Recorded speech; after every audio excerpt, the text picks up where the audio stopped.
turn it up. And he's only 3. He just started doing that at 2 years old, asking me to turn up worship music. They're always watching. Yeah. Well, your environment makes all the difference. And I was going to say the environment and the women you choose to surround yourself around, the moms we choose to be influenced by, and the kids and the environment they're around is going to make a difference. That's why I definitely, chose my friends very carefully based on, because before, like when Brian and I first started going to the church, just out of not bad intentions, but we were looking for friends. I mean, we went to the church, of course, to worship, but then we were also looking for couple friends. And I remember one time, Pastor Maureen had come up to us, and she said, "Oh, honey, no, this is about your son." And she said, "You want to make sure that you have couple friends who have godly children that you can be friends with. You can have friends later. You can have friends on the side. You can have friends all the time. But you want to make sure that you handpick people who are going to have the children you want your son to be around." So at that point, that's when I met Rochelle around that time. And so I made sure that the couples we invited over and that we went to dinner with, and that, Clayton went over to their house, was someone who I knew their family was planted in the church. So that's, one thing that was really important to me, but it took somebody else, it took the pastor to tell me that, because, and that's what we want to do with this show, is give parents ideas maybe they have never thought about before, and just to raise our children better, because that's, as moms, well, as parents, but as moms here tonight, that is our goal in life, right? That's what we want to do, is raise our children with excellence. And it doesn't matter if they're 3, and it doesn't matter if they're 25. You're still raising your 25-year-old, Stacy. I mean, you're still there for him, right? Yeah. And you're still, our family. You're still and mom.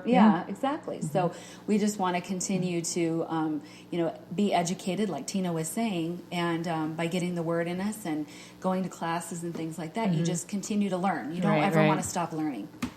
Yeah, and I think as well with the music, even having the storytelling with the music, because now my kids are reenacting it, and as a performer myself, I see my kids using those words to express through worship.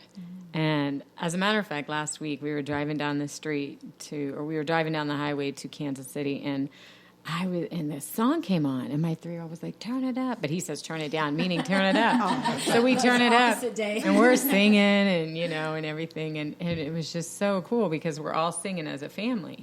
Then my husband starts singing. Well, I felt like God was in the car, because I was like, "What? You know this song?" Because he's not as vocal as I am with the kids and music and worshiping. Around. Yeah, I mean, I don't know what he does without me around, but anyways, that song, and when he did sing it, and you heard this male version of him singing it with the tone and the passion behind it, I was like, that's so cool to hear my husband sing it with my sons in the background. I almost wanted to stop just to hear them. But it was really neat that they all knew the same words, and it was just like, I felt like there was like this internal heart for the Lord. It wasn't just a song on the radio that they were bebopping to, but I felt like God is doing something inside their hearts at a young age, planting those seeds. And that's what worship is, right? Right. Yeah, exactly. Getting into the Word. The Holy Spirit, And that's even, not that you did that to do that as an example on purpose for them, but if you have a heart for worship, so when you do that, they just know, okay, even if you're having a lot of times we turn to God or we go to Him when we're having a problem, but you're to praise Him all the time. Your day is supposed to be, right? Adam and Eve were supposed to spend the whole day with Him in the garden. Your day is supposed to be like that. So that's cool, just daily, whatever. Not have to be going through something bad to praise the Lord. Well, speaking of bad, I did have one challenging day, and I was just like, Reggie and I had a disagreement, and I was sitting there on the couch almost wanting to cry, right? So I'm sitting there, I'm going, okay, Lord, you have to work on me because I don't want to say anything that shouldn't be said. And I knew I was hurting at the time.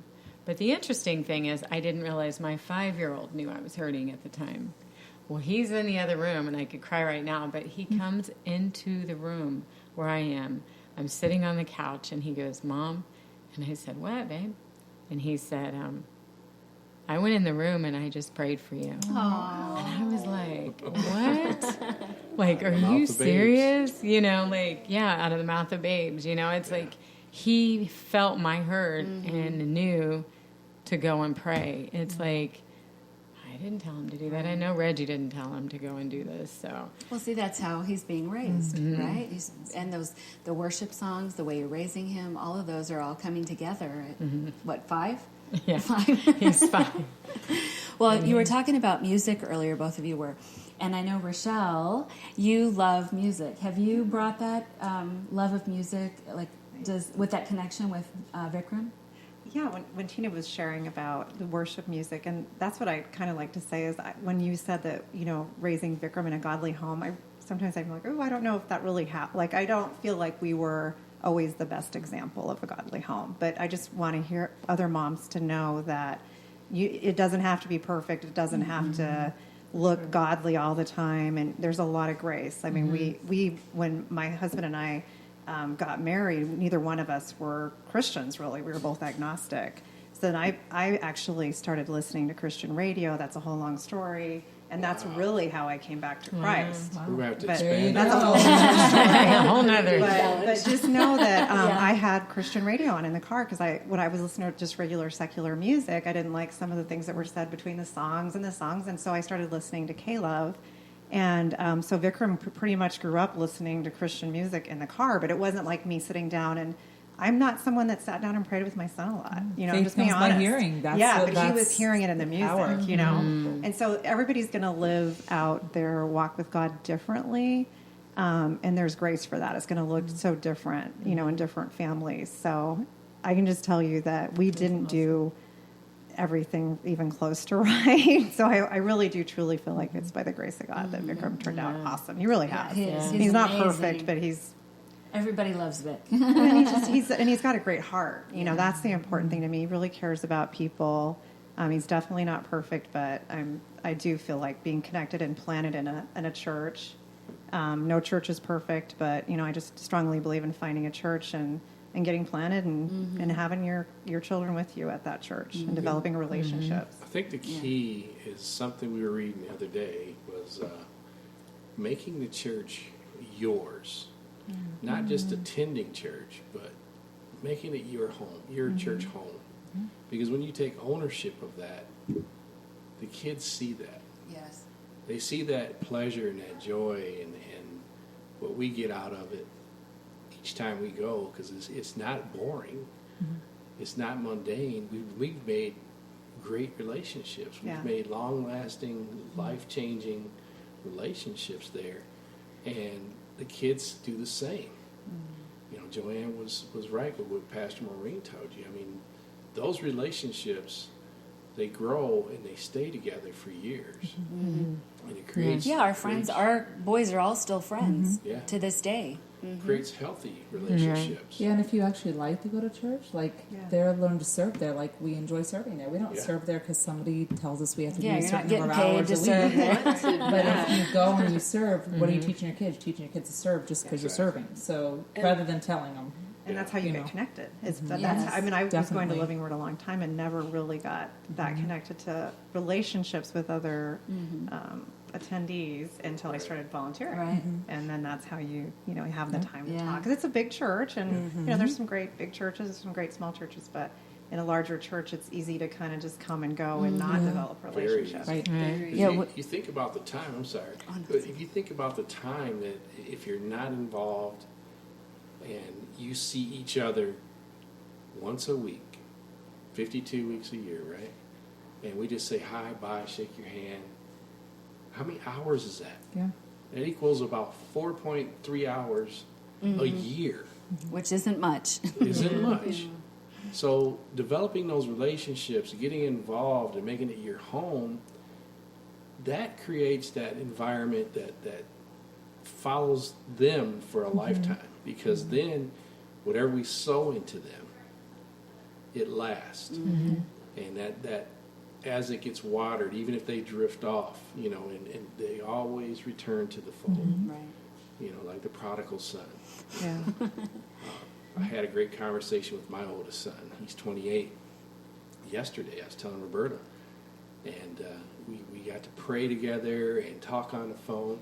And he's wandered off, but you're listening to ChristianLivingRadio.com. If you'd like to get your show, your ministry on the air, please contact us at 520-812-6363 or write to us at info@ChristianLivingRadio.com. And now back to the show. He was brought up this way, and I'm like, okay, so you tell me what you're going through. He had a rough day the day before, and I called him out of the blue, He says, Dad, how did you know? Because I'm your dad. I know those things. I said, well, the Holy Spirit talks to me. I said, well, okay, let's think about why things are going on in your life right now.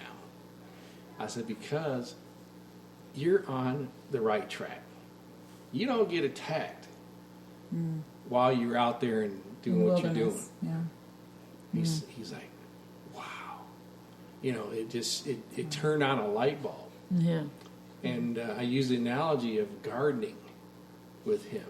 Like, well, every seed that's planted has to come up through some dirt. Right, that's good. Okay? Mm-hmm. And this is about our life and these kids that we're bringing up, and they come up through some dirt. And manure. Because you know, a great garden that's beautiful. A little bit of cactus. We're going to be beautiful. Yeah. And there's some weeds. Yes. You got to pluck them out. So the kids are going to do that, but like the interview you did, we have to teach them when to close their eyes, when these things. And that's what we're doing with this church family, because they say it takes a village to raise a child. Pick your village. Pick your village. Pick your village. That's a good one. And lead by example. What I was going to say is, it's interesting, when your kids are of a certain age. I don't know about your kids. Maybe they always listen to what you tell them. No. But that your 28-year-old maybe now has some perspective about you and looks at you and says, okay, my dad does have some godly wisdom that now I'm ready to listen and maybe understand that. And I don't know that we're at that place. Like, I think we're the place where we're just choosing to love. Like, you're going to make the decisions you're going to make, and you have to do and that. I made poor decisions. I can't point fingers, because now I look at it and go, had I only known, would I still have made those decisions? Maybe some of them. I mean, I'm a fallible person, but that creates our character. yeah. Well, it does, but I just, you want them to not. You look and go, I don't want you to fall on that, because I did that and it ended poorly. But if I can just love him, and that's so for the older one, that's what we've just chosen. We don't want to throw judgment on you. If you ask for advice, great.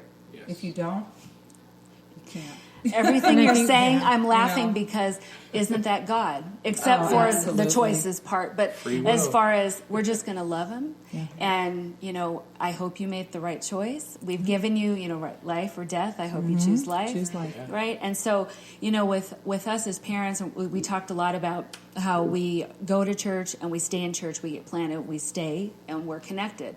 Yes. And so if our children do drop away for a period of time, what do they end up seeing, though?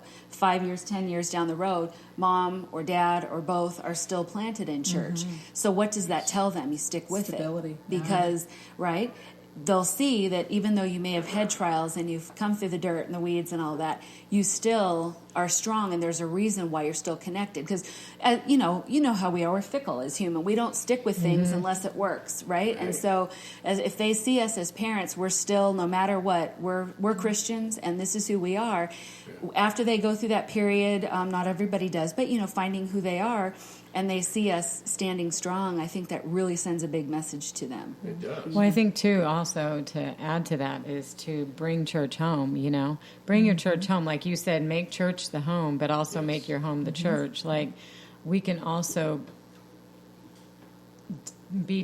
demonstrate that love in our home to make it to where they're important and they don't feel the church is more important. So that's kind of the flip side. But at the same time, if they know they're loved and they're number one, and they're a part of what we're doing in this journey to go to church and be a part of a team, be a part of a family, to grow together, I think that really helps, at least my 3 and 5 year old, because there are days they say they don't want to go to church at 3 and 5. And I said, but you know what?